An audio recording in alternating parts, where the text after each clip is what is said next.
నిజామాబాద్ జిల్లాలోని శ్రీరామ్ సాగర్ ప్రాజెక్టు నిండుకుండను తలపిస్తోంది. నిన్నటి నుంచి 41 గేట్లెత్తడంతో ఇప్పటివరకు దాదాపుగా 20 టీఎంసీల నీరు వృధాగా గోదావరి నది పాలయ్యాయి. ఎగువ ప్రాంతం నుంచి వరద కొనసాగుతుండటంతో రేపటి వరకు కూడా గేట్లను తెరిచే ఉంచనున్నారు. దాంతో మరో 10 టీఎంసీల నీరు వృధాగా గోదావరిలో కలిసిపోవచ్చని అధికారులు అంచనా వేస్తున్నారు.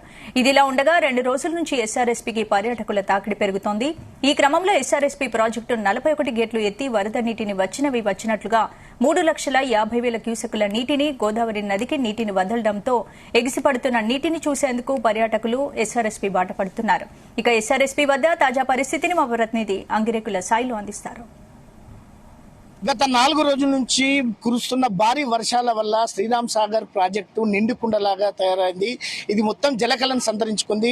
ఈ రోజు ఇప్పటి వరకు దాదాపు నిన్న నుంచి ఇప్పటి వరకు 41 గేట్లను ఎత్తివేశారు. ఇప్పుడిప్పుడే మాజీ మంత్రి సుదర్శన్ రెడ్డి గారు కూడా సందర్శించి అధికారులతో మాట్లాడి ఈ ప్రాజెక్టు ఎన్ని క్యూసెక్ల నీటిని వదులుతున్నారు, ఇప్పుడు ఎంత పైనుంచి ఎగువ ప్రాంతం నుంచి ఎంత వస్తుంది అనేది పూర్తిగా వివరాలు తెలుసుకున్నారు. మొత్తానికైతే మనతోటి ఎస్ఆర్ఎస్పీ ఏఈ గారు రవీంద్ర గారు ఉన్నారు మనతోటి. సార్ చెప్పండి, అసలు ఏంది ఎస్ఆర్ఎస్పీకి ఏ విధంగా వాటర్ వస్తుంది, ఎట్లుంది పరిస్థితి? ఇప్పుడు మన లోకల్లో నిర్మల్ నిజామాబాద్ లో కురిసిన భారీ వర్షాల వలన మరియు మహారాష్ట్రలో కురుస్తున్న భారీ వర్షాల వలన మనకు ఇన్ఫ్లో వస్తున్నాయి. సో మొన్న నైట్ తో మనకు భారీగా వరద వచ్చి చేరింది శ్రీరామ్ సాగర్ ప్రాజెక్ట్ లోకి. ఇప్పుడు నిన్న మనము 41 గేట్లను ఎత్తి ఇప్పుడు ప్రస్తుతం దాదాపు 2,80,000 క్యూసెక్ల వాటర్ మనం వదులుతున్నాము. సో 41 గేట్ల ద్వారా మనం రిలీజ్ చేస్తున్నాం. అంటే మొత్తం ఇప్పటి వరకు ఎన్ని క్యూసెక్ల నీరు బయటకు వెళ్ళిపోయిందని అంచనా వేస్తారు?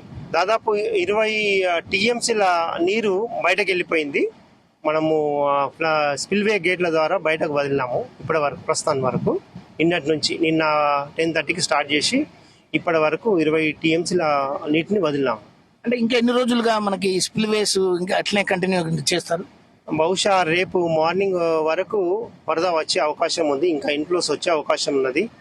మన బ్యాక్ వాటర్ తర్వాత ఈ మహారాష్ట్రలో నాందేడ్ వరకు ఇంకా ఫ్లడ్డింగ్ అనేది కనబడుతున్నది. కాబట్టి మనకు రేపు మార్నింగ్ వరకు కొనసాగే అవకాశం ఉన్నది. అంటే ఓవరాల్ గా ఇంకా ఎన్ని అడుగులు ఇంకా చేరితే తర్వాత దీని కెపాసిటీ ప్రకారం ఇంకా ఎన్ని టీఎంసీలు అయితే మనకు గా ఉంటుంది, ఎన్ని జిల్లాలకు లబ్ధిగా ఉంటుంది? దీని ఎఫ్ఆర్ఎల్ వచ్చేసి 80 టీఎంసీలు.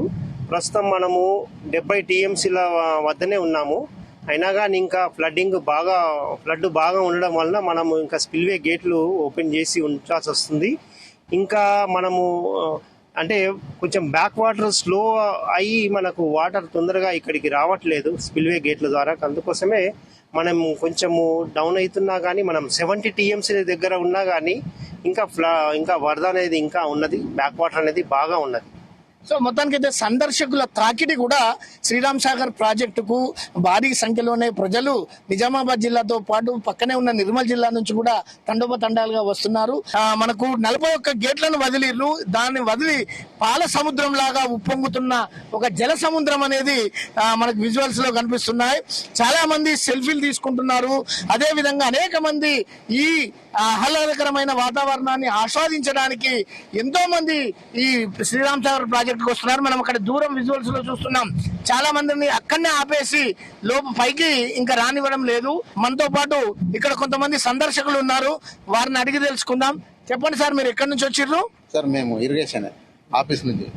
సందర్శకుల తాకిడి ఎట్లుంది సార్? సందర్శకుల తాకిడి చాలా ప్రజలు వస్తున్నారు చూడడానికి. చూసి చాలా సంతోషపడుతున్నారు. ఈ గేట్లు ఇంతకు ముందు కూడా అన్ని గేట్స్ ఓపెన్ చేసిన దానికి ప్రజలకు చాలా సంతోషంగా ఉన్నది చూడడానికి. తాకిడి ఎక్కువ ఉన్నది సార్, ప్రజల తాకిడి మాత్రం చాలా ఇబ్బందిగానే ఉన్నది మాకు ఇక్కడ. అలా కంట్రోల్ చేయడం కూడా చేయడం ఇబ్బందిగానే చేస్తున్నాము. చాలా సహాయకారాలు చేస్తున్నాము. చాలా వచ్చిన వాళ్ళందరూ చూసి చాలా ఆనందపడుతున్నారు సార్. ఈ వర్షాలు పడడం వల్ల ఈ డోర్స్ ఓపెన్ చేయడం వల్ల ప్రజలకు కూడా వర్షాలు పూర్తిగా నీటి మట్టం వచ్చిన దానికి ప్రజలకు కూడా సంతోషపడుతున్నారు. ఎందుకంటే 2 years 3 years దాకా అయితే మాకైతే వాటర్కి పొదవ లేదని చాలా సంతోషపడుతున్నారు సార్ ప్రజలు. మన కొంతమంది సందర్శకులు ఉన్నారు. చెప్పండి, మీరు ఎక్కడి నుంచి వచ్చిర్రు, ఏ విధంగా ఫీల్ అవుతున్నారు? మేము నిజామాబాద్ జిల్లా ఆర్మూర్ మండలం అంకాపూర్ విలేజ్ నుంచి వచ్చినాము. గత 3 రోజుల నుంచి వర్షాలు భారీగా కురవడం వల్ల శ్రీరామ్ సాగర్ ప్రాజెక్టు పూర్తి స్థాయిలో నిండడం వల్ల 42 గేట్లు ఎత్తడం జరిగింది. ఈ ఆహ్లాదకరమైన వాతావరణంలో చాలా బ్రహ్మాండంగా ఉంది ప్రాజెక్టు చూడడానికి. కానీ ఇక్కడ పర్యాటకులు సందర్శించినప్పుడు ఇక్కడ వాళ్ళ వర్షాలు కురిస్తే ఇక్కడ అకామిడేషన్ గురించి పర్యాటక కేంద్రంగా ఇక్కడ కూడా ఇక్కడ అభివృద్ధి చెందిన దాఖలాలు లేవు.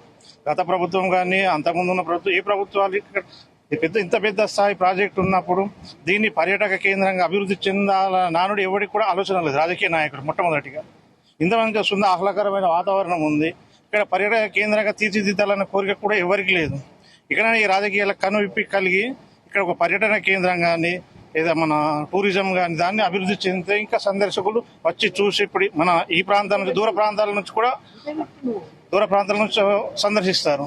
పర్యాటకులు చెప్తున్న ప్రకారంగా ఏదైతే ఉత్తర తెలంగాణ వరప్రదాయినిగా గొలుస్తున్న ఈ శ్రీరామ్ సాగర్ ప్రాజెక్టుకు పర్యాటకులకు కూడా ఇది ఒక కేంద్రంగా మార్చి ప్రభుత్వాలు ఈ పర్యాటక కేంద్రాన్ని ప్రజలకు ఆహ్లాదకరమైన వాతావరణాన్ని కల్పించాలని చెప్పేసి కోరుకుంటున్నారు. అదేవిధంగా ఎగువ ప్రాంతం నుంచి కురుస్తున్న భారీ వర్షాలు ఇంకా ఎక్కువగా ఆ క్యూసెక్ల నీరు ప్రవాహం కొనసాగుతుంది కాబట్టి రేపటి వరకు కూడా ఇదే విధంగా 42 గేట్లను కొనసాగిస్తామని చెప్పి చెప్తున్నారు. మొత్తానికి ఇప్పటి వరకు 20 టీఎంసీల నీరు వృధాగా వెళ్ళిందని చెప్పి చెప్తున్నారు. కెమెరా పర్సన్ గోపాల్తో కలిసి అంగిరేకుల సాయిలు.